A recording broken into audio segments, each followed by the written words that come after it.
Oi, então, vou falar um pouco sobre o behaviorismo. Mas para começo de conversa, o que é o behaviorismo? O behaviorismo, também chamado de comportamentalismo ou comportamentismo, ele tem como objeto de estudo o comportamento. E essa teoria da psicologia, ela apoia a ideia de que o estudo tanto animal quanto humano, ele pode ser observado através de suas ações, ou seja, através de comportamento. O behaviorismo é dividido em duas correntes. Primeiramente, o behaviorismo metodológico, que ele foi o ponto de partida para o behaviorismo, e ele tinha oposições contrárias ao mentalismo, ou seja, descartava as ideias que tinham a ver com estudos relacionados à mente ou emoções. Baseava-se apenas em experimentação e observação. O behaviorismo metodológico ou clássico, ele foi fundado por John Bill Watson, este homem aqui. Ele nasceu em 9 de janeiro de 1878 em Greenville, Nova York, e morreu em 25 de setembro de 1958, também em Nova York. Ele começou a se interessar pelo comportamento logo de início, quando se doutorou em neuropsicologia e estudou o comportamento dos ratos em relação com o sistema nervoso central.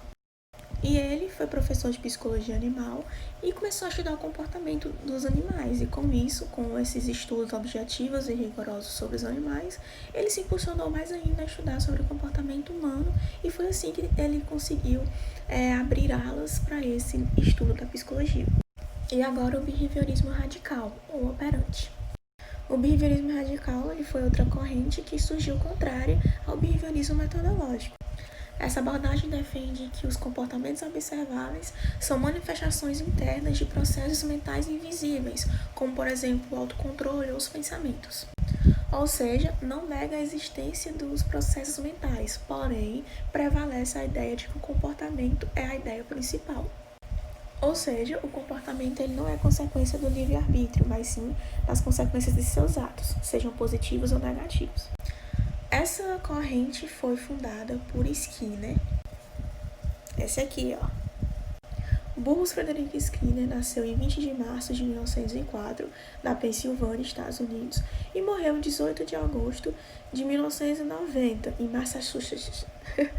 E enfim, ele achava o livre-arbítrio ilusão e dizia que as ações humanas eram dependentes de consequências anteriores. Ou seja, se as consequências fossem ruins, haveria uma grande probabilidade delas não se repetirem. Já se elas fossem boas, haveria uma grande probabilidade delas se repetirem. Skinner denominou isso de reforço.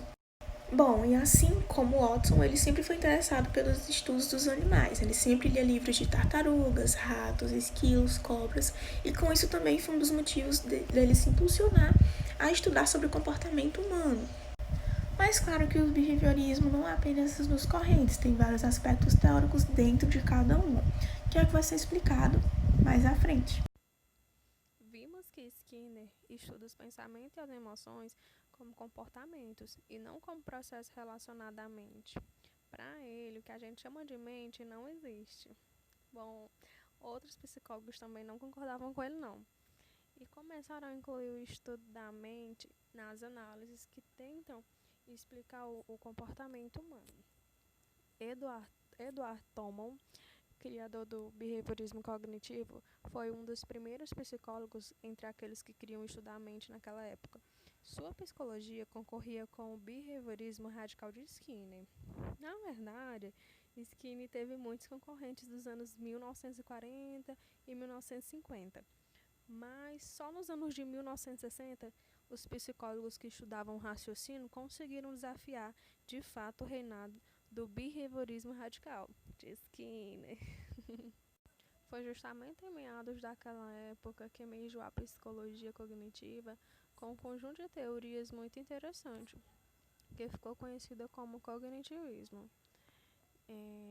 Mas as teorias cognitivas não contrariam o behaviorismo por completo.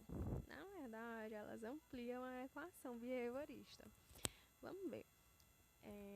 Se o behaviorismo está interessado em estudar estímulos, respostas, reforços, punições, O cognitivismo quer ampliar essa lista para incluir a cognição, ou seja, o raciocínio.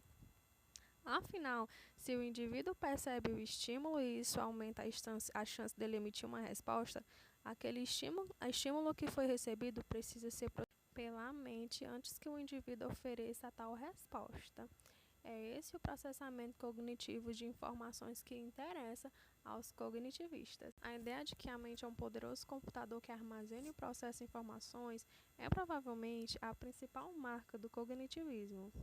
A ciência da computação teve uma grande influência na criação dessa analogia que deu origem a tanta teoria que tenta explicar como a mente processa, guarda informações na memória e como é que ela recupera essas informações quando precisa. Vamos ver uma dessa teoria. Em 1968, Richard Exon e Richard Friedman criaram uma teoria que tenta explicar como a mente humana recebe, processa e armazena as informações. Segundo essa teoria, existem 3 tipos diferentes de memórias que interagem entre si. A memória sensorial, que capta informações. A memória de curto prazo, que processa essas informações. E a memória de longo prazo, que armazena tudo. Vamos ver aqui um exemplo. Imagine que a memória humana é uma casa com 3 cômodos. O cômodo de entrada é a memória sensorial. Nesse cômodo são recebidas todas as informações captadas pelos sentidos, ou seja, pela audição, visão, tato, olfato, paladar. As informações recebidas pelos sentidos ficam nesse cômodo por pouco tempo, 1000 segundos. Logo em seguida são transferidas para o segundo cômodo, a memória de curto prazo, que hoje é mais conhecido como memória de trabalho ou de escola. Bom, nesse segundo cômodo, a informação é processada para que o indivíduo dê uma resposta ou para ser armazenada mais adiante. Perceba que esse segundo cômodo é pequeno e não é possível manter muita informação nova de uma só vez, porque sua capacidade é bem limitada. Por isso não é possível aprender muitas coisas novas ao mesmo tempo. Se eu falar 3 números completos de telefone e pedir para você memorizar agora, provavelmente você não vai conseguir lembrar de nenhum. É muita informação nova para a memória de curto prazo. Por isso, em questão de segunda, algumas dessas informações novas são descartadas e outras são enviadas ao terceiro cômodo para ser armazenada. Esse terceiro cômodo é a memória de longo prazo. Aqui o espaço é imenso. Dá para armazenar uma quantidade praticamente infinita de informações e por muitos e muitos anos. Tudo que você já aprendeu na vida está armazenado aqui. Até aquelas lembranças da infância. Jogando bola, brincando de boneca, mamona. A propósito, sabe como é que a lembrança acontece? Quando a gente lembra de algo, isso quer dizer que uma informação antiga foi trazida lá da memória de longo prazo para a memória de curto prazo. Lembrar é isso. E veja que coisa curiosa.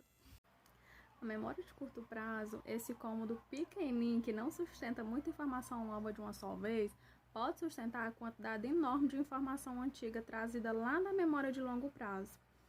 Não é interessante? Isso quer dizer que é nesse cômodo pequeno, chamado de memória de curto prazo, que convivem informações antigas como informações novas, recém-chegadas.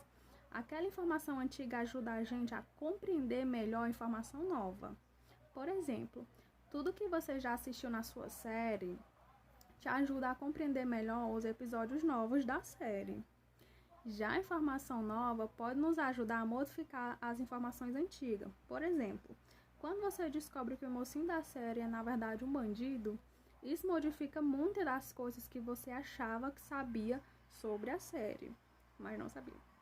É interessante. Existem muitas outras teorias de processamento da informação.